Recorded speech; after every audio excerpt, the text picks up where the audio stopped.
Hi everyone, welcome back to another episode of Unscripted Coding. Today we are going to start a brand new project again, and we are going to be playing around with text-to-speech. Now, as the term implies, you're taking text and you're turning it into speech, written to audio. And so just a very quick demo of this in Microsoft Edge. I've got an old-fashioned link blog, pluralistic, where I post a daily list of links with commentary and analysis. If you prefer to get it as a newsletter, you can subscribe to the pluralist. Now, we've done this before in which we use Microsoft Edge to record audio, basically.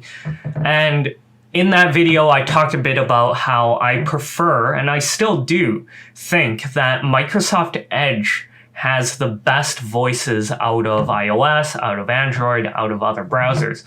So if you go into voice options, the online natural voices from Microsoft are just really, really good. It's not perfectly natural, we're not there yet, but I think it's the closest thing you're gonna get to, somebody reading it actually. So what is the idea here? We already had a project in which we changed a whole bunch of text into audio MP3 or WAV files.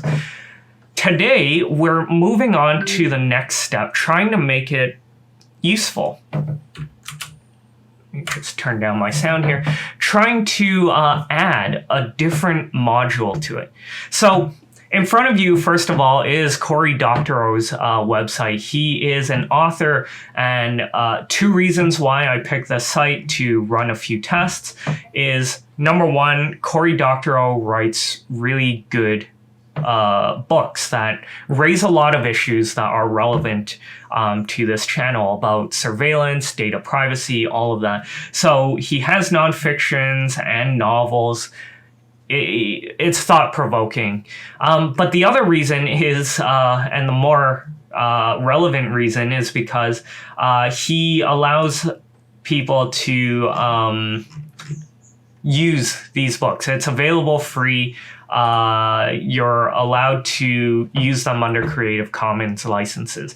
Non-commercial, but I'm obviously not planning to read the whole book to you guys, so I think that falls under fair use. Anyways, what is the plan?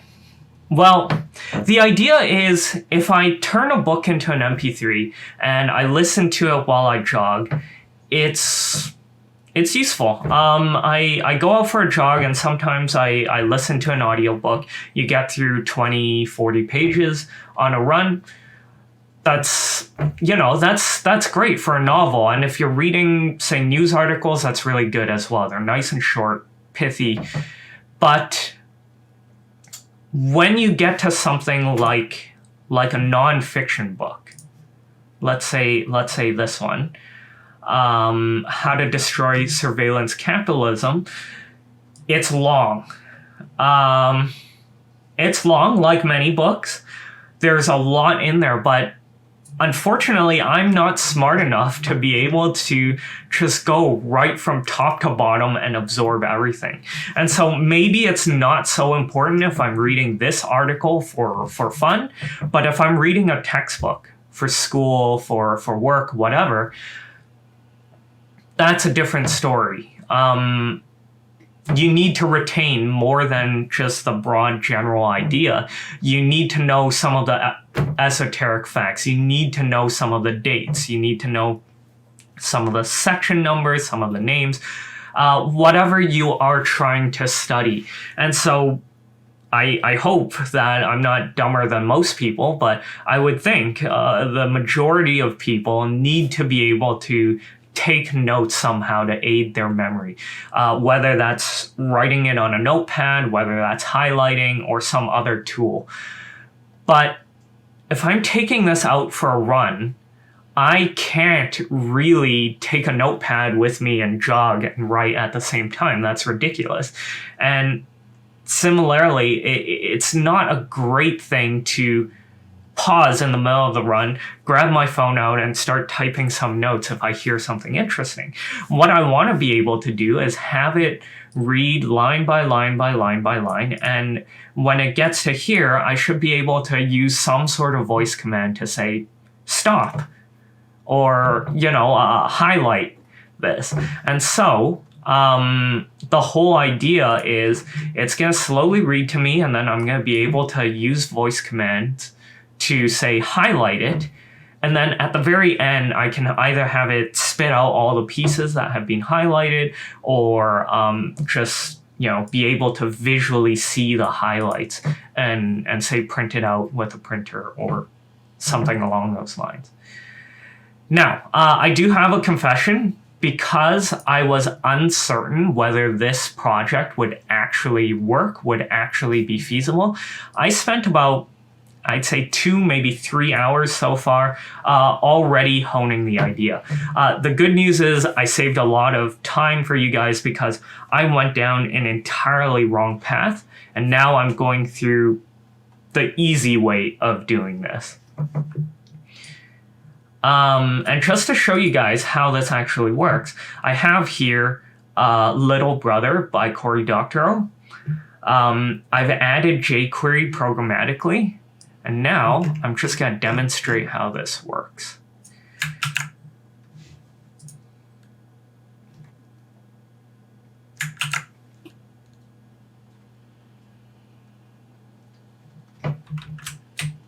Should turn up the volume so you guys can hear it go. Identities. I'd be in trouble. No one at school ever called me W1F5TRM or even Winston. Save. Not even my pals. It was Marcus or nothing. Benson settled down behind his desk and tapped his class ring nervously on his blotter. He did this whenever things started to go bad for him. Poker players call stuff like this a tell something that let me know what was going on in the other guy's head. I knew Benson's tells backwards and forwards. Marcus, I hope you realize how serious this is. I will just as soon as you explain what this is, sir. Save. I won't say sir to authority figures when I'm messing with them. It's my own tell. He shook his head at me and looked down. Another tell. Okay, so that didn't work as well as I'd like. Really because I was fiddling with it. I have dumbed this down to make it work, but basically it was trying to detect my voice while not catching the Edge voice. And so I just chose a random volume level. I really have to shout save to try and get it to save. But you can see, as it goes down, you probably don't want it as frequent as this, but as you, in theory, you could scroll down and see your highlights after the fact.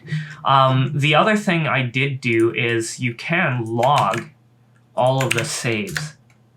And so I've saved it as a series of arrays.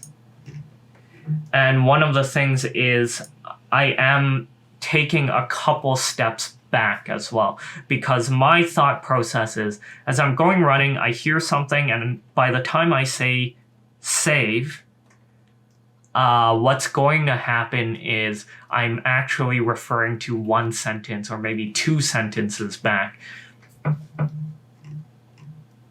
Okay, so that's how it works. I thought I would just give you guys a quick look at the code. First things first, this first block, I have just added jQuery. I can't assume every page out there uses jQuery. And frankly, this is a bad design. jQuery is being phased out anyways. I should be able to move this all into vanilla JavaScript. But for now, as I'm doing a just like a proof of concept, it really doesn't matter. Now I've created 2 variables, running text list and saved text list. The saved text list variable is just so that we can keep track of what we've highlighted. The running text list is just to give us a constant block of the last 3 lines so we can save it in. Then what we're basically doing is using mutations, a mutation observer, to see when Edge is actually changing the highlights. So, very cool. World. Though Facebook tries to prevent itself. If you take a look, let's go inspect. What Microsoft is doing is they have this new class, or this new element called MS Readout Span. It's basically a span that highlights the text. And so they are highlighting the line and the individual word. And so my original thought process was we were going to use this web speech API.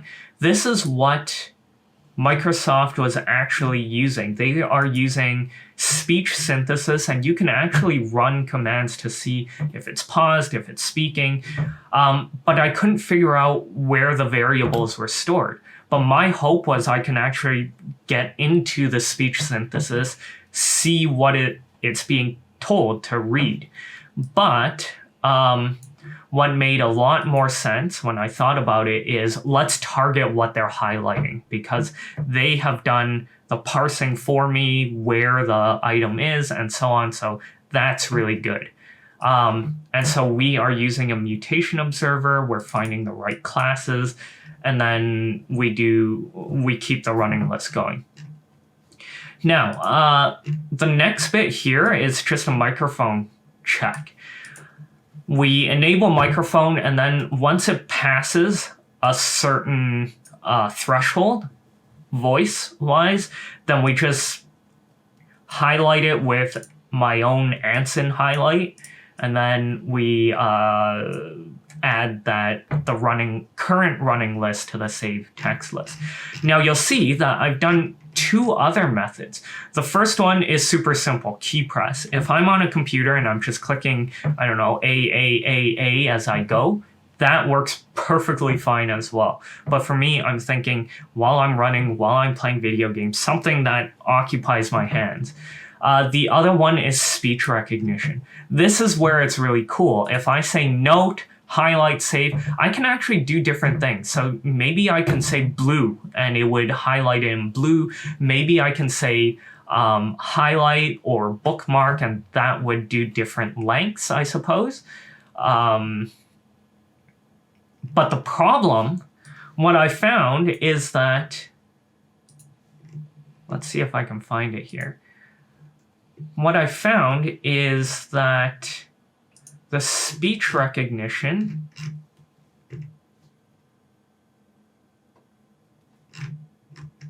is not working. Okay, I don't have a link to it, but it's not working on Edge. That's the brutal part.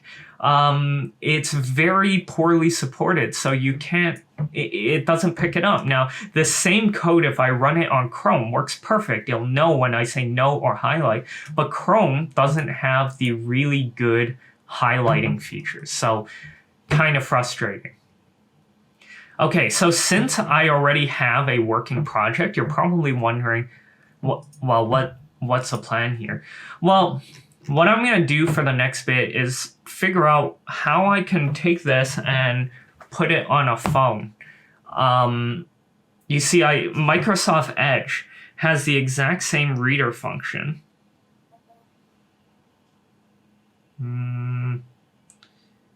Where's Edge?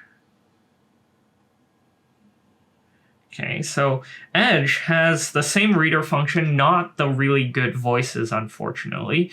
But if you do read aloud. jQuery speech synthesis. The narrative browser using Articulate, JS. Adam Cotti on Jan 5, 2000. You can have the same thing. And so what I'm hoping to do is be able to see if this script actually works on the phone. Now, I do a lot of this on computer. I don't know how well it actually works on the phone, whether it has access to the same microphones, whether it has same access to the API. So it might just be as simple as copying and pasting. But the other decision I need to make is what kind of delivery vehicle can I have? Now for me, I can probably download this page, save it, and then attach the code onto this HTML. But that's one delivery method. Is there any way I can add it in so that it runs on any web page that I want? So that's the question. And the other thing is, of course, I should polish it. Okay, so that's where we're at. I'm going to stop this video. I've been talking for a very long time now, and we're going to get to work.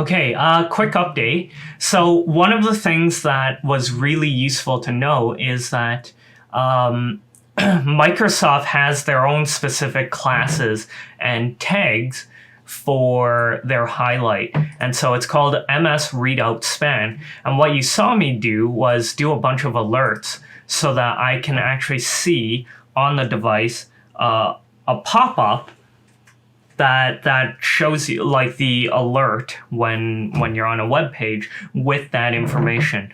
Now, I'm doing this because mobile browsers don't have the same debugging tools, don't have a console. They still obviously run JavaScript, but it's very hard for me to say run a console on the side and try and detect all of this. But we've already done all the heavy lifting, and what I can confirm is that they use the same MS readout span, the same highlighting. What is interesting though is their highlights are much shorter on the mobile browser. So on a desktop, I save the last 3 lines. It might make sense to save the last 10 or even 15 lines on a browser, just because they're so much shorter. But that's kind of the thought here. Right now, I'm doing it super stupid simple right now. I'm just doing an HTML file. I'm assuming they have all of my code. We'll figure out another better delivery method for now. We just want to make sure that it works. What doesn't work is me screaming save into the microphone. It doesn't seem to trigger the highlighting. So this section is a problem. What I did notice is they're not actually asking me for permission to use audio. And so I'm a little confused at that. Am I like, is this not required? Is it just not running? And so I need to figure that out. But what does work is this running text list, the mutation observer.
Hey everyone, we are getting to the end of this. There are a couple major lessons we learned. The big one is not all browsers are the same. Firefox, Chrome, iOS Safari, and of course Edge all perform differently. The first one we notice is down here with the web speech API. That one just doesn't work on Edge Chromium. They have very poor support for it. Of course, it works great on Chrome, but seems like support across the board is pretty poor. And so we couldn't do the really cool, if I say note, if I say blue, if I say highlight, if I say save, do slightly different functions. And so we're back to just detecting some sort of loud noise. The other discrepancy is bookmarklets. This one's really surprising because a lot of people use bookmarklets quite a bit. It's not like read aloud or web speech API. I think it's a pretty central feature. And what that is if you save your JavaScript code into a bookmark, you can run that code regardless of if you're on any page. It just runs it on the page you're looking at. Edge doesn't work. I'm quite surprised, and I think it should. Maybe I just have a broken version right now. That's annoying, that's frustrating, but that throws a wrench. And so in the end, our solution is just to tack the code right into the HTML file. I'm going about this purely practically because I need this, I want to use it. And so how it's looking is this is my tablet, and when I have it read to me, I can say note, or any loud noise for that matter, and it'll highlight. Resulting work only under the same or similar license to this one. For any reuse or distribution, Note. make clear to others the license terms of this work. The best way to do this is with a link http://grubhound.com/littlebrother. Any of the above conditions can be waived if you get my permission. And so you can see the highlights go up and down, and this is really going to be useful. It's on my tablet right now. It's live on a link. That's going to be gone, but of course you can find everything on GitHub. But the point is I'm going to be putting this on my phone, and I can go out for a run, come back, and just scroll up and down and see where the highlights are. And so that is going to be really, really useful.